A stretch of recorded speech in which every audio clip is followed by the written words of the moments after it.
Hello నమస్తే, నేను journalist YNR. జనసేనకు టీడీపీ ఎన్ని సీట్లు ఇస్తుంది? దీనిపైన గడిచిన 6-7 నెలలుగా రకరకాల వార్తలు, రకరకాల విశ్లేషణలు, రకరకాల వ్యక్తులు మాట్లాడిన సందర్భాలు చూసాం.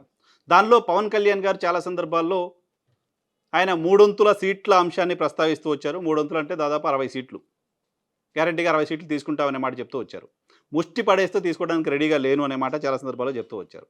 హరిరామ జోగయ్య గారు లాంటి వాళ్ళు 63 స్థానాలు, 58 స్థానాలు, కనీసం 40 స్థానాలు అని చెప్తూ వచ్చారు. 7కు తగ్గకుండా ఎంపీ స్థానాలంటూ మాట్లాడుతూ వచ్చారు.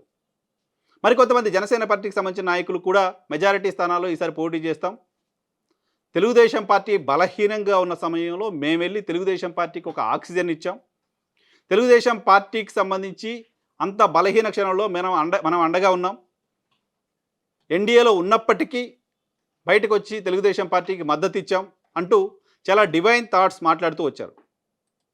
సో జనరల్గా ఉన్న అంచనా కూడా చంద్రబాబు నాయుడు గారు అరెస్ట్ తర్వాత పవన్ కళ్యాణ్ గారు ఆయనకి నైతికంగా మద్దతుగా మాట్లాడడం, ఆయన కోసం జైలుకి వెళ్ళి కలిసి రావడం, ఆ తర్వాత కూడా ఆయనతోటే కలిసి ట్రావెల్ చేస్తూ ఉండడం, ఇవి చూసిన తర్వాత గౌరవప్రదమైన నంబర్ పవన్ కళ్యాణ్ గారు అభిమానులు కోరుకుంటున్నట్టు 60 కాపోయినా, ఇంకెవరో తెలుగుదేశం పార్టీకి సంబంధించిన సోషల్ మీడియాలో రాస్తున్నట్టుగా 20, 21, 22 కాకపోయినా ఓ 30-35 సీట్ల వరకు జనసేన అధినేతకు ఇవ్వచ్చు లాంటి ప్రచారాన్ని ఎక్కువ మంది నమ్ముతూ వచ్చారు. సో 30-35 సీట్లు ఇవ్వక తప్పదు అనే ఒక పరిస్థితికి తెలుగుదేశం పార్టీ కూడా, తెలుగుదేశం నాయకత్వం కూడా, తెలుగుదేశం నాయకులు కూడా కొంత బెండ్ అవుతూ వచ్చారు. సో 30-35 సీట్లు గ్యారంటీగా ఉండొచ్చు లాంటి ఇంప్రెషన్.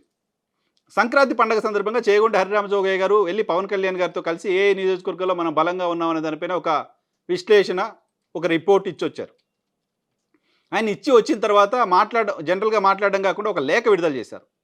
ఆ లేఖలో ఆయన చెప్పింది ఏంటంటే 63 స్థానాలు అడిగాము, 58 చోట్ల అభ్యర్థులు ఉన్నారు, బలంగా ఉన్నారు, సామాజిక వర్గాలు ఉన్నారు, ఆర్థిక బలం, అంగబలం అన్నీ ఉన్నాయనే విషయాన్ని పవన్ కళ్యాణ్ గారి దృష్టికి తీసుకెళ్లాను. ఆయన నాకు ఒక హామీ ఇచ్చారు. ఏంటి ఆ హామీ అంటే 40కి తగ్గకుండా పోటీ చేద్దాం, 40కి ఎట్టి పరిస్థితుల్లో తగ్గనివ్వను అనే ఒక భరోసానైతే పవన్ కళ్యాణ్ గారు నాకు ఇచ్చారు అనే విషయాన్ని హరిరామ జోగయ్య గారు చెప్పారు. సో పవన్ కళ్యాణ్ గారు ఏం చెప్పినా, హరిరామ జోగయ్య గారు ఏం చెప్పినా, తెలుగుదేశం పార్టీ ఏమనుకున్నా, జనసేన అభిమానులు, కార్యకర్తలు, జనసేన సోషల్ మీడియా ఏమనుకున్నా, ఆంధ్రజ్యోతి చెప్పిందే కరెక్ట్ అయింది. సో వీళ్ళందరికంటే ఆంధ్రజ్యోతి మాత్రమే జనసేనని పర్ఫెక్ట్గా అంచనా వేయగలిగింది. జనసేన బలం పైన జనసేన నాయకులకు, హరిరామ జోగయ్య గారికి, పవన్ కళ్యాణ్ గారికి, ఇంకెవరికో ఎన్ని అంచనాలున్నా అవన్నీ అపోహలేనని ఆంధ్రజ్యోతి ముందే కనిపెట్టింది.